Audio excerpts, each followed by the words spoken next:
as Brano director Darla Trivet was floating among clouds and fog while licking postage stamps in Cloudland, two activities that she found to be most annoying. She focused on the small island within her mind where she could still control herself and where she often visited when director Jack Cavance was being a particularly obnoxious toad. One of his more basic traits, which had likely been established long before he was born, and curiously imagined herself to be enjoying a most excellent Cuban cigar while noting, as Professor Sigmund Freud had once observed in one flavor or another, firstly, that sometimes a cigar is just a cigar, and secondly, that, insofar as Darla was concerned, this was one of those sometimes.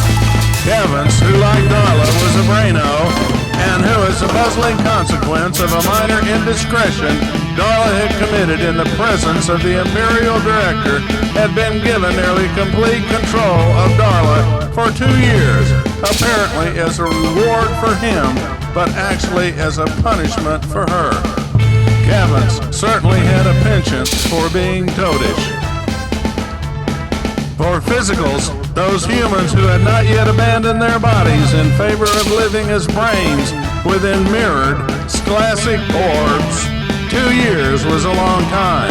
But for a Brano who was connected to an elaborate and quite complex set of illegal Orwellian perceptual interface modifying, enhancing, and controlling devices, which were being operated by another Brano who had the security override code for the scholastic orb of the Brano being controlled, 2 years easily became a virtual eternity. The Orwellian equipment, among other things, could transform a few milliseconds of real time into hours and hours of virtual time. And were it not for Darla's little island of escape and safety, she would likely have gone insane, or at least would have become a bit batty. Of course, she had moments, but generally, she made an effort to endure Cavance's tinkering with her mind while simultaneously making every effort to devise some way effectively to tinker with Cavance's mind. Darla had not become a powerful company director by being a fool. And even though it might take a while, she was certain there was some way to exert a bit of her influence on Cavance.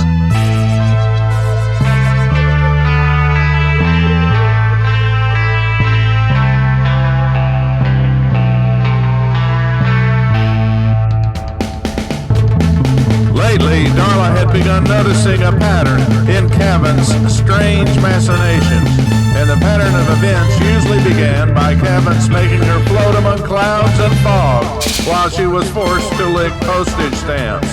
After doing this for a while, Cavance then would begin playing musical recordings from the 1930s and 1940s of the planet Earth, and since this music nearly always made Darla want to do what she called her sexy dance, Darla would soon be dancing like Ginger Rogers in an enchanting private ballroom that suddenly appeared in an open area among the clouds and fogs of this place she called Cloudland. At the edge of the ballroom, the dance floor blended smoothly into the fog, but although there were carefully placed bright lights all around the ballroom and a spotlight which followed her as she danced around the ballroom, she occasionally could glimpse twinkling stars through the clouds that slowly drifted overhead. Calling this surreal was no exaggeration, because much to Cavance's credit, as a skilled Orwellian interface controller, Darla truly felt like she was in a movie for which she was the director, choreographer, and star. Once, very recently, as she was dancing through the air, something she had discovered she could do if she imagined herself being able to do it, Darla had the strange thought that doing her sexy dance might have some type of effect on Cavance.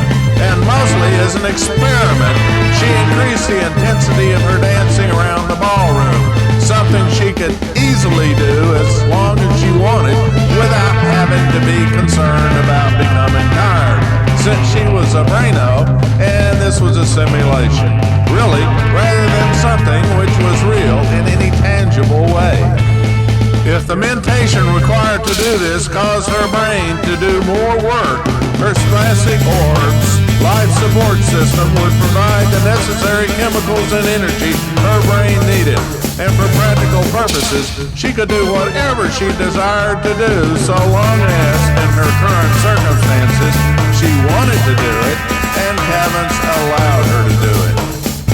Although her sense of time was a bit confused by the Arvelian perceptual interface equipment, she nevertheless had a reasonably good sense of how time passed in the surreal ballroom. And even though she was not entirely certain this was the case, it appeared to her that once she had increased the intensity of her sexy dancing, Cavans had not interrupted her dancing by being a toad and making her float endlessly through clouds and fog while licking postage stamps. In fact, the more she pondered this, albeit very privately when she escaped to her little island, the more she began to suspect that Cavans actually enjoyed watching her dance like Ginger Rogers. Being especially bright and understanding fully on many levels that enjoyment and pleasure are powerful motivators, Darla began to devise a strategy which she hoped would increase her power in this strange game Cavans was playing with her, apparently towards some goal which she simply could not understand or imagine at the moment, no matter how much she tried to comprehend it. Her strategy was very simple, really, and the first step was to engage Cavans in some type of conversation. Virtually anything would be significant, because so far Cavans had never said even one word to her formally. Instead, at least as it appeared to her, Cavans devoted most of his attention to operating the various Arvelian perceptual interfacing devices and, perhaps occasionally, devoted a bit of attention to observing her in some way that she sensed but could not exactly describe. If she had been a cupcake or a glass of wine, she might have thought that Cavans was tasting her. But insofar as Darla knew, there was no way to taste the thoughts of a braino.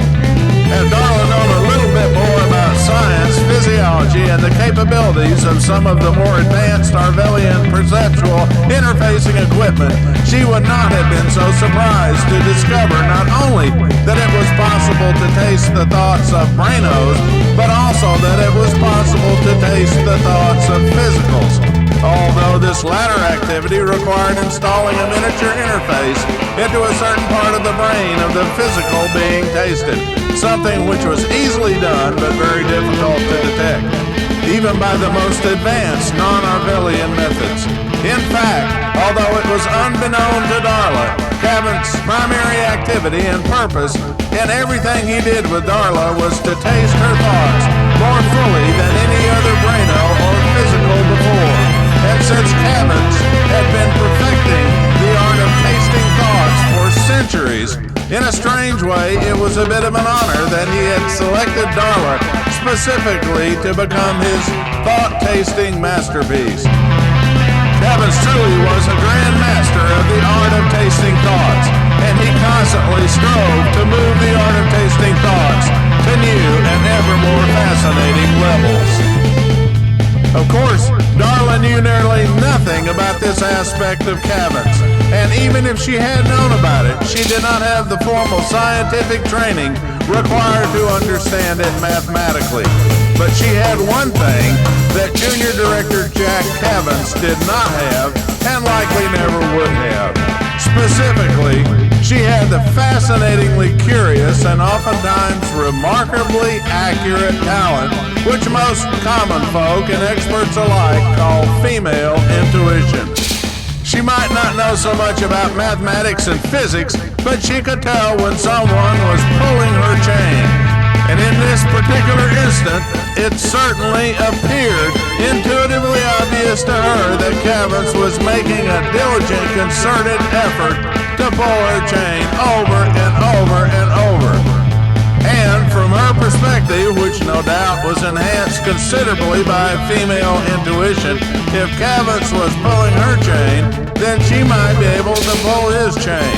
And as she was pondering this insight, which was beginning to be more like an epiphany, she remembered an old adage about a goose and a gander, which she found to be quite amusing and more than a little bit instructive in an oddly curious way.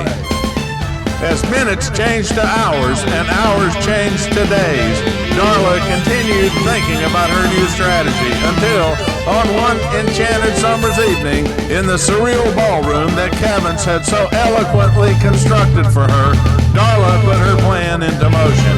She, or more correctly Cavins, had selected a beautiful, paper-thin, translucent black silk dress and a cute pair of matching high-heel dancing slippers with ankle straps and open toes.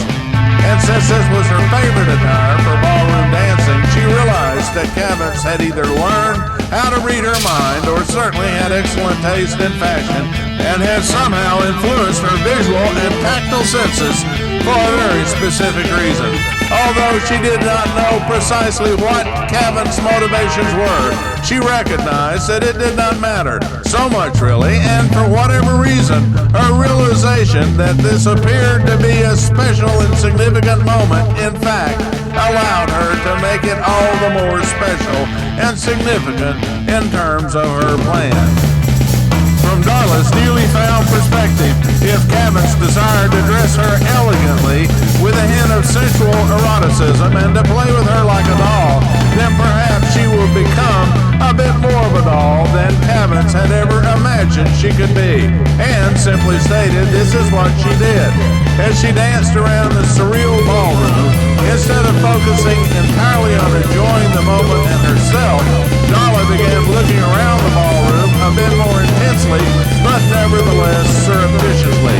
In effect, although it is difficult to describe in a tangible way, what she was doing was attempting to look beyond the boundaries of the surreal ballroom towards the goal, perhaps, of seeing or sensing more of what Cavins was doing or observing.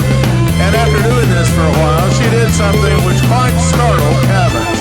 She spoke directly to him in a voice that he had neither expected nor imagined to hear, especially considering the dulling effects of the elaborate and complex Orwellian perceptual interfacing equipment he was using to control Darla.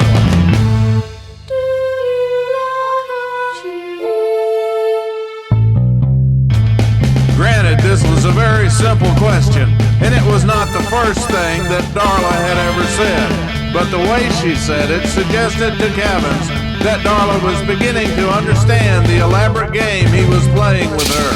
This so surprised Cavins that he momentarily let his attention, which was focused intensely on controlling the Orwellian perceptual interfacing equipment, wander, which in turn caused the Orwellian artificial intelligence algorithms, which were designed always to expect and, for practical purposes, to demand to be given intense focus, immediately to search for a controlling brain. In this brief instance, the only nearby brain which was intensely focused on controlling anything was Darla's brain. And in a very beautiful way, the Orwellian perceptual interfacing equipment not only understood on the most intimately deep level precisely what Darla wanted, needed, and desired to hear, but also captured the mind of junior director Jack Cavins, created a suitably attired simulacrum for him, made this simulation of him appear in the surreal ballroom, stood him directly in front of Darla, made his eyes look into hers, and then directed him to say this word. Yes! In another galaxy, thousands of light years away, Lolowagi, the favorite Orwellian consort of the Imperial Director, sprouted a small blossom whose enticing fragrance was her way of sharing an amusing thought with the Imperial Director when she was in her plant phase.